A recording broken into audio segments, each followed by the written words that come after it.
There's a dangerous myth we tell ourselves about the fall of empires. That collapse is slow, predictable, and gentle. But history gives us a very different answer. Collapses are fast, violent, and psychologically impossible for citizens to accept while they're happening. Rome ruled a continent for 5 centuries. It controlled 60 million people. It built roads across the world and called the Mediterranean our sea, him. Yet the moment its reputation cracked, the city was burning 3 days later. France had the strongest military in Europe in 1940. Generals boasted of how Germany would break itself against the Maginot Line. A month and a half later, German tanks were rolling through Paris. 4 weeks turned a superpower into an occupied territory. The Soviet Union was a nuclear giant with the biggest army on the planet. It terrified the world for 45 years. But in 900 days from the Berlin Wall falling to Gorbachev resigning, the superpower simply ceased to exist.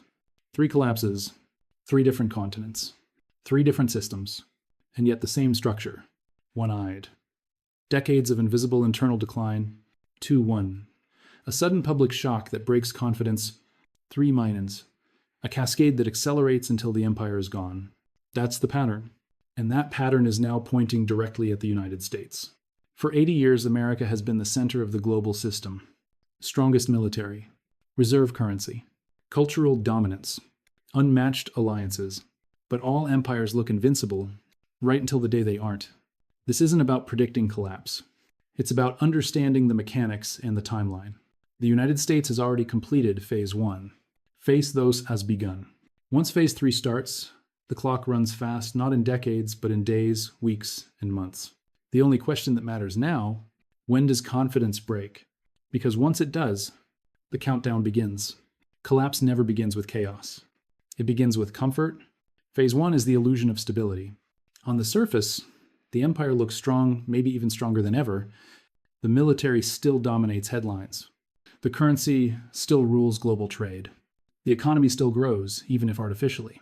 Politicians assure the public that everything is fine, and people believe it, because the alternative is too frightening to imagine. Rome, in the late 300 seconds, still called itself eternal. It still minted coins with emperors celebrating victory. But inside the empire, recruitment was failing. Gold reserves were running dry.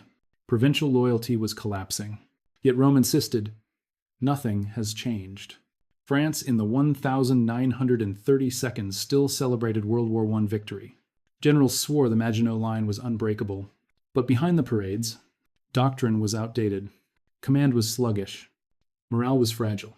Still, everyone said, Germany would never dare. The Soviet Union in the 1,980 seconds still boasted of communism's triumph. It launched the Olympics, sent astronauts into space, and displayed missiles in Red Square. But beneath the propaganda, factories were decaying. Food shortages spread, debt exploding, and the Kremlin repeated, "We are strong forever." The United States has lived in this phase for nearly 2 decades. Trillions in debt, but we can print more. Wars lost, but our military is the best. Political division, but democracy always fixes itself. Supply chains outsourced, but globalization saves us money. Every warning sign is brushed aside. Every structural crack explained away. Every crisis treated as temporary, because denial is the fuel of decline. Empires rarely fall because enemies defeat them. They fall because leaders convince themselves that losing is impossible. Phase 1 ends the moment something happens that no one can explain away, a moment when the reputation that held everything together suddenly breaks. That is the transition into Phase 2. And America has already crossed that line. This is the moment every empire fears, the moment the myth dies. For decades, the reputation of power carries a nation. People don't question it. Enemy don't test it. Allies trust it blindly. Then one event exposes the truth. One defeat, one crisis, one humiliation. And suddenly the entire world sees the empire as it actually is, not as it pretended to be. Rome's moment Adrianople, 378 AD. The legions had been unstoppable for 400 years. But against the Goths, Rome suffered a defeat it should have easily avoided. An emperor killed, elite forces annihilated. For the first time, the unthinkable became real. Rome could lose. That single battle shattered centuries of fear and respect. To France's moment. June 1794. The Maginot Line was supposed to be invincible. The French army was the largest in Europe. Then Germany bypassed the forts and broke the nation in 6 weeks. The collapse wasn't just military, it was psychological. France didn't surrender because it was weak. France surrendered because it realized it was weak. USSR's moment Afghanistan, 1989. The Red Army had crushed rebellions across an empire. But after 10 years of fighting farmers with rifles, it lost. The Soviets didn't just lose a war, they lost the illusion of superpower status. And within 900 days, their entire empire evaporated. America's moment. Kabul Airport, August 1989, 20 years. Trillions spent. The most advanced military in history, defeated by an insurgency. With no air force, no nave, no satellites. The world watched chaos unfold live. Afghans clinging to aircraft. Soldiers killed at the gate. Billions in U.S. weapons abandoned. Taliban posing with American gear. China watched. Russia watched. Iran watched. Allies watched too. And for the first time in 80 years, they asked, what if America can't protect us? That is a credibility break. Not because America lost a war, but because the illusion of automatic victory died. And once an empire loses its reputation, the cascade begins. This is where collapse turns visible. Phase 3 is the acceleration. The moment cracks become fractures, and fractures become a freefall. Once confidence breaks, the empire loses the one thing that makes power sustainable. Belief. Belief that the currency holds value. Belief that the military can defend allies. Belief that institutions still function. Belief that tomorrow will look like yesterday. When belief collapses, everything collapses. Not gradually, exponentially. How the cascade unfolded in history. Rome. After the sack of 410 AD, the message was clear. If Rome can burn, no city is safe. Provinces stopped paying taxes. Armies stopped obeying orders. Neighbors and former allies tested borders. The empire crumbled faster than it could respond. France. Once Paris fell, commanders across the country simply gave up. Whole divisions surrendered. The state disintegrated before German tanks even reached them. The army still existed on paper, but not in reality. USSR. Once Eastern Europe broke free, the satellite states collapsed like dominoes. Then the Soviet republics followed. The center collapsed last because it realized too late that it no longer controlled anything. That is how cascades work. Collapse moves from the edges to the center and arrives there suddenly. America has entered the early cascade. Look around. Ali quietly hedging. Saudis deal with China. India balances Moscow and Washington. Europe questions US. Security guarantees. Currency, confidence, weakening. Dollar share of reserves falling fast. BRICS building parallel systems. Oil trade shifting to yuan. Domestic trust breaking. Elections disputed. Supreme Court delegitimized. Congress viewed as dysfunctional. Social cohesion fracturing. Crime surging. Political violence rising. Red versus blue becoming irreconcilable nations. None of this resolves itself. Because once doubt enters the system, doubt spreads everywhere. The psychology of the cascade. Collapse becomes a self-fulfilling prophecy. People lose trust. They pull money, withdraw support, institutions weaken, collapse accelerates. More people lose trust. Confidence drops faster than any government can react. That's why no empire has ever reversed. Phase 3. By the time the cascade starts, the empire is already falling. This is the phase where the map changes, where the empire that once controlled everything can no longer control itself. Power stops flowing from the center. It begins flowing outward to regions, governors, militias, corporations, anyone who can provide security better than the state. That's when a nation stops being one country and becomes a collection of territories with different futures. In Rome's shattering, after the sack of 410 AD, provincial leaders asked a simple question: why obey a capital that can't protect itself? Gaul, Spain, and North Africa stopped sending taxes. Generals turned into warlords. The empire dissolved piece by piece long before the final date of 476 AD. The Roman Empire died regionally first. France's disappearance. France didn't just lose, it changed governments overnight. The legitimate French state fled south and became a puppet. The resistance formed its own power centers. Local authorities answered to whoever had guns: Germans, collaborators, or partisans. Paris was France no longer. Soviet disunion. The USSR's collapse wasn't Moscow falling, it was everywhere else leaving. Lithuania, gone. Ukraine, gone. Georgia, gone. Kazakhstan, gone. Moscow woke up one morning and discovered it no longer had a country. It didn't collapse. It fragmented. America's brewing fragmentation. The United States is beginning to exhibit exactly the same fault lines: states nullifying federal policies, local sheriffs refusing federal authority, sanctuary states and 2 ampere states ignoring Washington, regional alliances forming West Coast Bloc, Southern Bloc. Talk of secession goes mainstream. This is how fragmentation starts. Not with a declaration, but with non-compliance. The question isn't, will the US break apart? The real question is, which region secedes first and why? What comes next? In Phase 4, legitimacy is contested. Who is the real government? Who has the right to enforce laws? Who controls the military? Who commands loyalty? When a nation can't answer those questions, it's no longer a nation. Fragmentation isn't the end of collapse. It's the beginning of the end. This is the moment collapse stops being a headline and becomes your daily life. Phase 5 is when systems fail simultaneously. Currency, law, safety, infrastructure. Everything you depended on stops working at once, and suddenly survival becomes the only priority. Look at history. When Rome entered freefall, coins were worthless. People hoarded food instead of money. Roads became dangerous. Cities emptied as citizens fled into the countryside. There was no empire to protect them, only hunger, disease, and fear. In France, from 1940 to 1944, order collapsed under occupation. Collaboration, resistance, black markets. Loyalty became a life and death calculation.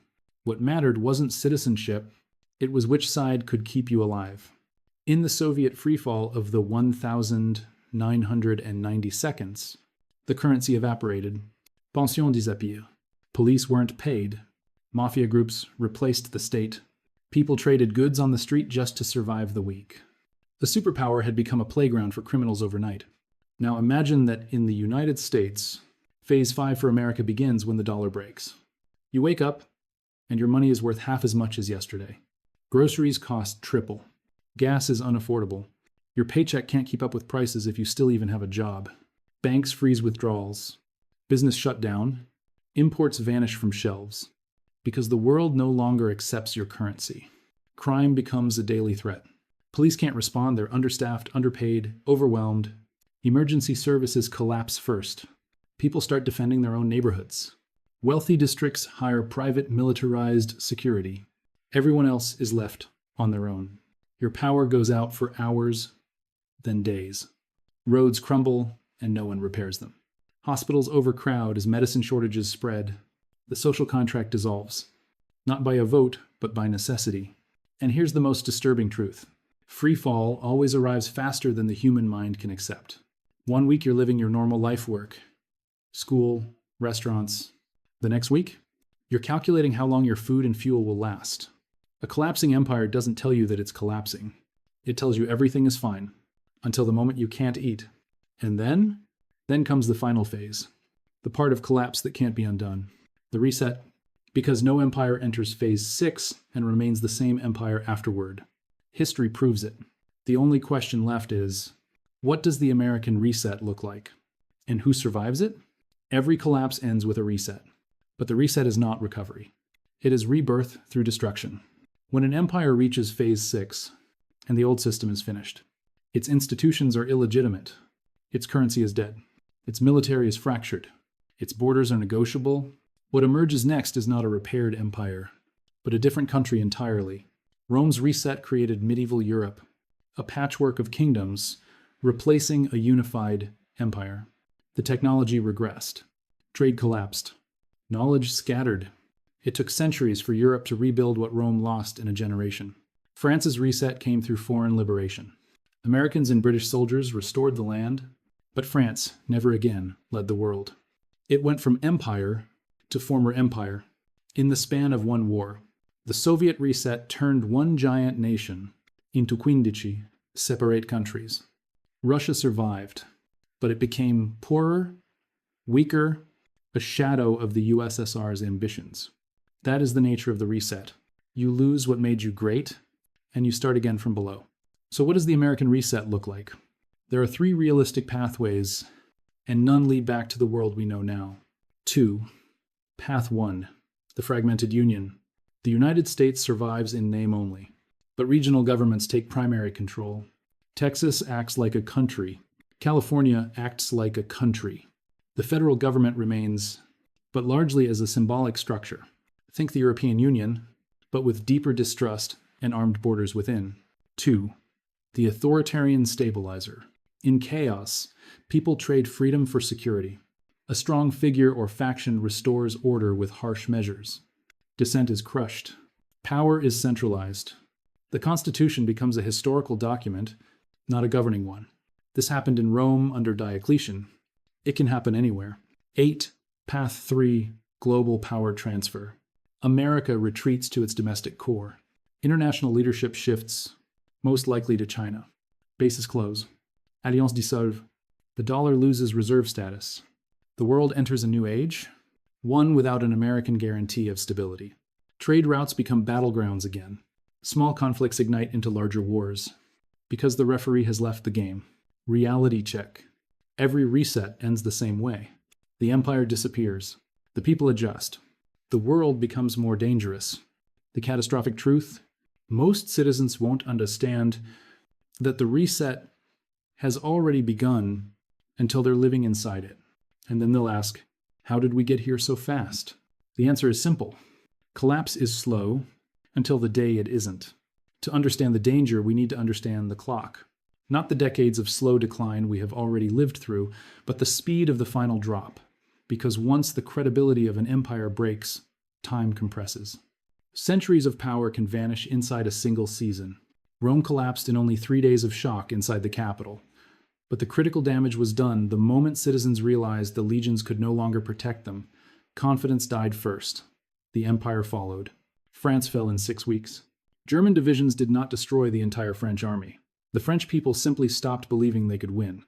Officers surrendered before battles were even fought. The Soviet Union disintegrated in 900 days, not because it ran out of bombs or tanks, but because the republics realized Moscow had lost the authority to command them. The political glue dissolved. The map changed overnight. This is the collapse timeline pattern. Belief breaks. Systems lock up. The center loses control. Regions act independently. The empire ends. The length of the final collapse is determined by 2 forces. A. How quickly the public understands that the government cannot protect them. B. How rapidly systems like currency and food supply fail once confidence disappears. The United States is far more interconnected and digital than Rome, France, or the USSR ever were. Money moves instantly. Panic spreads instantly. Markets react instantly. A bank failure in one state triggers runs nationwide. A military defeat in the Pacific shifts alliances in hours. A political crisis in Washington freezes the entire legal system. That means the American version of the final collapse will be faster than all 3 examples combined. Not centuries like Rome, not weeks like France, not years like the USSR. A realistic window is 18 to 36 months from trigger event to fragmentation. If the trigger is a military failure, the clock starts the moment allies lose faith in American protection. If the trigger is a financial crisis, the clock starts the moment foreign buyers dump dollars. If the trigger is political breakdown, the clock starts the moment states refuse federal authority. And once that countdown begins, there is no pause button.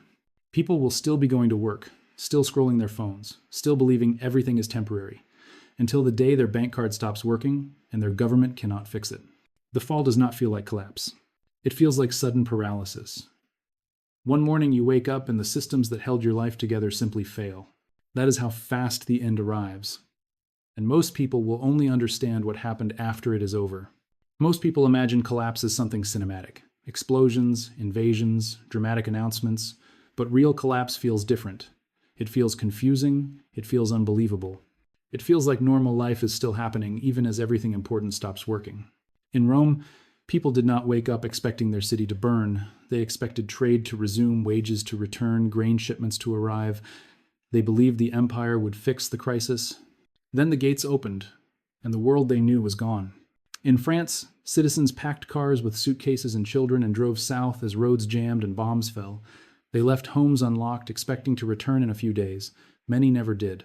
They did not think they were living through the end of France. They thought it was a temporary setback. In the Soviet Union, employees kept going to factories long after salaries were worthless. Stores had empty shelves, but people still stood in line because they could not accept that the system was finished. They waited for the government to restore stability. It never did. That is the emotional reality of collapse. You still go to work, you still pay bills, you still make plans, until the moment everything stops and you realize that the world you trusted is gone. For Americans, life inside collapse will look like this. Your bank limits cash withdrawals. You tell yourself it is temporary. Grocery shelves grow thinner each week. You blame supply issues. Crime rises, but you tell yourself the police will handle it. The dollar falls, but you believe the government will stabilize it. Protests grow, but you insist democracy will solve the division. Every sign is visible. None feel final. Because the mind refuses to accept that something so familiar can disappear. Then the breaking point arrives. Maybe it is a major military failure overseas. Maybe it is a financial shock the government cannot contain. Maybe cities erupt in unrest and the federal government loses authority. Suddenly, your job, your savings, your home, your public services, your sense of safety are all in question. You look around and realize that society has been running on trust and confidence is gone. People do not panic right away. Panic comes later. First comes disbelief, then confusion, then survival. And in that moment, the empire is already over, even if nobody has announced it yet. Every empire reaches a moment when the future divides. One path leads to renewal and survival. The other leads to permanent decline. The United States is approaching that moment now. The decisions made in the coming years will determine whether the country becomes a stronger version of itself or a lesson future civilizations study as a warning. History shows us three outcomes. The first is fragmentation. The center fails. States take power. Regional identities harden. Loyalty shifts from the nation to the local authority that can still provide safety, food, stability. The empire continues in name only, while real power is carved into competing zones. This is the Roman path. The second is foreign dependency. A defeated or weakened nation becomes subordinate to external powers. It still exists, but under the terms of others. Its influence fades. Its sovereignty becomes negotiable. Its history becomes a story of what it used to be. This is the French path. The third is authoritarian stabilization. A single force seizes control to restore order. Freedoms shrink. Dissent becomes dangerous. The state survives, but the republic does not. People gain security but lose the system they believed was permanent. This is the Soviet path after the collapse. The question for the United States is simple. When systems fail, who will Americans turn to for authority? The federal government, state governments, military factions, corporations that control information and infrastructure, or themselves? The strength of America has always been its belief in a shared identity. One nation, one destiny. But identity is fragile when economic stability breaks and trust dies. In collapse, people do not rally around ideals. They rally around what keeps them alive. There are still ways out, but they require something no empire in denial has ever done willingly. Admitting the decline is real, reducing commitments abroad, restoring financial discipline, rebuilding domestic production, repairing institutional legitimacy, and, hardest of all, rebuilding trust between citizens who no longer believe in the same country. Will America make those choices? Will leaders sacrifice power to avoid collapse? Will citizens accept the pain required to fix what is broken? Will anyone in charge say the truth out loud before the crisis forces it? Empires do not fall because they are conquered. They fall because they cannot change in time. The clock is already running. The 6 phases are in motion. The only question left is whether Americans recognize the moment they are living in, whether they understand that history is not something in books. It is what you live through without realizing it. Rome fell in 3 days. France in 6 weeks. The USSR in 900 days. What will the American timeline be? And, more importantly, who will be ready when the countdown reaches 0?